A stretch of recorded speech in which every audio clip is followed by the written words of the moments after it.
Medak parliament స్థానంలో ఎట్టి పరిస్థితుల్లో గెలుపు జెండా ఎగరేయడమే లక్ష్యంగా సీఎం రేవంత్ రెడ్డి పకడ్బందీ ప్రణాళికలను రూపొందించారు.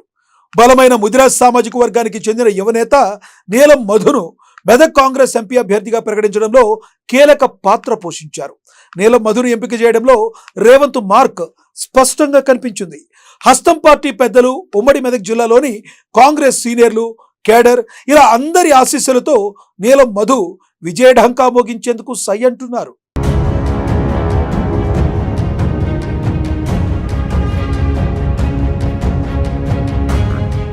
నీలం మధు మెదక్ పార్లమెంట్ స్థానంలో కాంగ్రెస్ తరపున తలబడబోయే అభ్యర్థి. ఈ యువనేత మధు సీఎం రేవంత్ రెడ్డి సంధించిన కొత్త అస్త్రమని చెప్పడంలో ఎలాంటి అతిశయోక్తి లేదు. మెదక్ పార్లమెంట్ స్థానంలో హస్తం జెండా ఎగరేయడమే ఏకైక లక్ష్యంగా ఆయన్ను ఎంపిక చేశారన్న వాదన బలంగా వినిపిస్తుంది.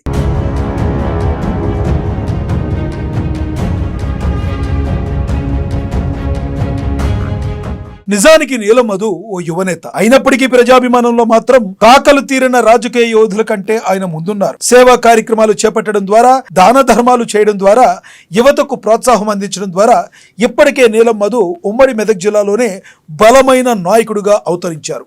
అందుకే సీఎం రేవంత్ రెడ్డి సూచన మేరకు కాంగ్రెస్ హైకమాండ్ నీలం మధును ఏరికోరి మెదక్ కాంగ్రెస్ ఎంపీ అభ్యర్థిగా ప్రకటించింది.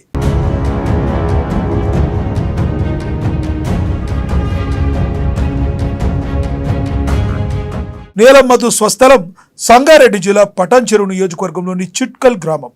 1981 మార్చి 14న ఆయన జన్మించారు. ముదిరాజ్ సామాజిక వర్గానికి చెందిన మధు చిన్న వయసులోనే రాజకీయాల్లోకి ఎంట్రీ ఇచ్చారు.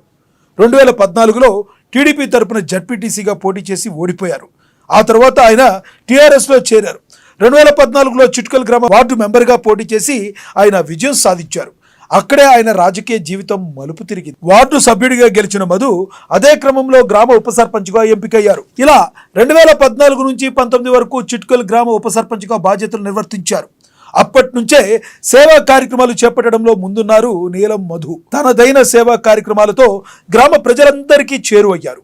ఇలాంటి నాయకుడికి మరింత ఉజ్వల భవిష్యత్తు ఉండాలని చిట్కల్ వాసులు అప్పుడే తీర్మానించుకున్నారు. ఆ క్రమంలో 2019లో గ్రామ సర్పంచ్గా ఘన విజయాన్ని కట్టబెట్టారు ఆ గ్రామ ప్రజలు.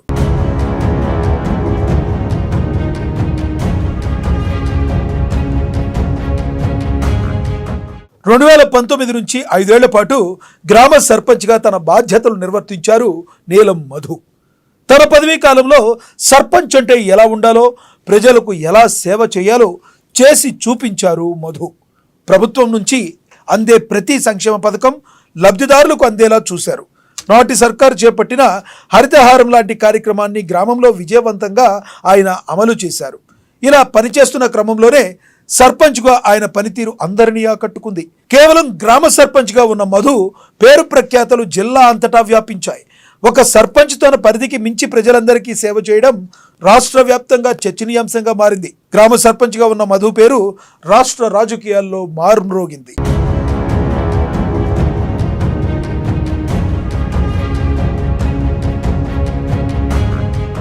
చిట్కల్ గ్రామ సర్పంచ్గా ఉన్న నీలం మధుకు ఒక్కసారిగా ఎంత పాపులారిటీ వచ్చిందంటే 2023 అసెంబ్లీ ఎన్నికలకు ముందు పటాన్చెరు ఎమ్మెల్యే రేసులో ఆయన పేరు బలంగా వినిపించింది. స్థానిక ఎమ్మెల్యే కంటే ఆయనకే జనంలో క్రేజ్ పెరిగింది. యూత్ అంతా నీలం మధును ఐకాన్గా భావించారు. ఒక దశలో బీఆర్ఎస్ ఎమ్మెల్యే అభ్యర్థి నీలం మధు అని కూడా ప్రచారం జరిగింది. కానీ గులాబీ పార్టీలో జరిగిన కుట్రల్లో ఆయన పేరు వెనక్కి వెళ్ళిపోయింది. దీంతో మధు లాంటి బలమైన నేతను వదులుకోలేక అప్పటి సీఎం కేసీఆర్ స్వయంగా ఆయన్ను పిలిపించుకుని మాట్లాడారంటే మధుకు ఉన్న పాపులారిటీ ఏంటో అర్థమవుతుంది. కేసీఆర్ స్వయంగా మధును బుజ్జగించారు. పార్టీలో తగిన గుర్తింపు ఉంటుందని నమ్మించే ప్రయత్నం చేశారు. కానీ తన 10 ఏళ్ల రాజకీయ జీవితంలో గులాబీ పార్టీ చేసిందేంటో నీలం మధుకు అవగతమైంది. దీంతో ఇక పార్టీని వేడాలని నిర్ణయించుకుని బీఆర్ఎస్కు రాజీనామా చేశారు. ఈ క్రమంలోనే పటాన్చెరు కాంగ్రెస్ ఎమ్మెల్యే అభ్యర్థిగా నీలం మధు తెరపైకి వచ్చారు. కానీ నాటి రాజకీయ సమీకరణాల్లో ఆయనకు హస్తం పెద్దలు టికెట్ ఇవ్వలేకపోయారు. దీంతో నీలం మధు బీఎస్పీ గూటికి చేరారు. పటాన్చెరు బీఎస్పీ ఎమ్మెల్యే అభ్యర్థిగా పోటీ చేసి గట్టి పోటీయే ఇచ్చారు. పార్టీ పరంగా కంటే తన సొంత బలంగా గౌరవప్రదమైన స్థాయిలో అంచనాలకు మించి ఓట్లను సాధించారు.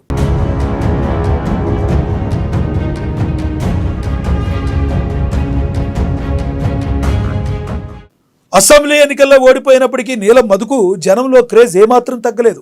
ఆయన సేవా కార్యక్రమాలు కూడా కొనసాగుతూనే ఉన్నాయి. ఈ తరుణంలో రాష్ట్రంలో కాంగ్రెస్ సర్కార్ కొలువు తీరింది. ఈలోపే పార్లమెంట్ ఎన్నికల సమయం ఆసన్నమైంది. ఈ తరుణంలో నీలం మధు తిరిగి కాంగ్రెస్లో జాయిన్ అయ్యారు. ప్రజాకర్షణ నేత అయినందున మధుకు టికెట్ ఇవ్వాలని సీఎం రేవంత్ రెడ్డి కూడా హైకమాండ్కు రికమెండ్ చేశారు.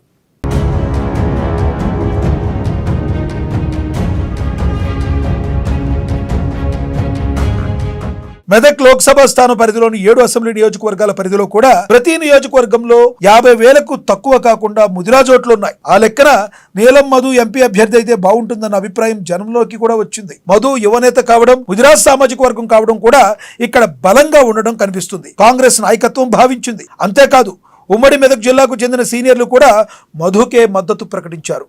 దామోదర రాజనరసింహ, జగ్గారెడ్డి, మైనంపల్లి హనుమంతరావు ఆశీస్సులు అందజేశారు. దీనికి తోడు రేవంత్ రెడ్డి మెదక్ ఎంపీ స్థానంలో గెలుపు జెండా ఎగరవేయాల్సిందిగా నిర్ణయించుకున్నారు. బలమైన అభ్యర్థి కోసం చూస్తున్న తరుణంలో నీలం మధు అయితే మెదక్లో కాంగ్రెస్ గెలుపు ఈజీ అని సర్వేల్లో తేలింది. ఇలా అన్ని అంశాలను బేరీజు వేసుకున్న పార్టీ పెద్దలు నీలం మధును మెదక్ పార్లమెంట్ అభ్యర్థిగా ప్రకటించారు.